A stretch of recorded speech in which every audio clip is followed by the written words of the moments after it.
నమస్తే, welcome to Telugu రాజ్యం. నేను విద్య. సిల్క్ స్మిత మరణం వెనుక ఉన్న హీరో ఎవరు? చనిపోయే ముందు రాసే లేఖలు చాలా స్పష్టంగా ఉంటాయని అంటారు. తాము చెప్పాల్సిన విషయాన్ని స్పష్టంగా బోల్డ్ గా చెప్తారు అనేది సాధారణ నమ్మకం. అందుకే ఆత్మహత్యలో సూసైడ్ లెటర్స్ కీలక ఆధారాలుగా నిలుస్తాయి. కానీ సిల్క్ స్మిత విషయంలో మాత్రం అది జరగలేదు. సిల్క్ స్మిత హోటల్ గదిలో తనువు చాలించారు. వయసు కేవలం 35 సంవత్సరాలు మాత్రమే. సెప్టెంబర్ 23, 1996 చెన్నైలో జరిగింది ఈ విషాద సంఘటన. అప్పట్లో ఇది దేశవ్యాప్తంగా సంచలనం సృష్టించింది.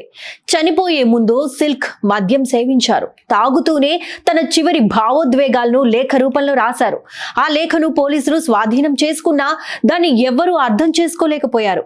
వాస్తవానికి ఆమె తన ప్రాణ స్నేహితురాలు నటి అనురాధతో కొన్ని విషయాలు మాట్లాడాలనుకున్నారు.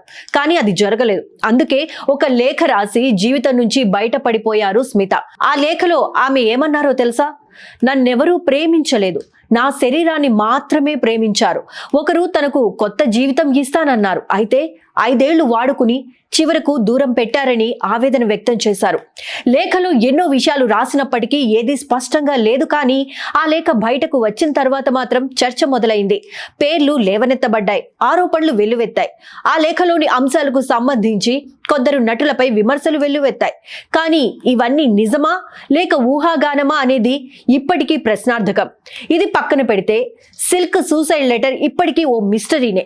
కొంతమంది కావాలని ఆ లేఖను టోన్ చేశారంటూ ఆరోపణలు కూడా వస్తున్నాయి. ఇక సిల్క్ స్మిత పాపులారిటీ గురించి చెప్పాలి అంటే 80ల చివరి నుంచి 90ల మధ్య కాలంలో ఆమె క్రేజ్ పీక్స్ లో ఉండేది.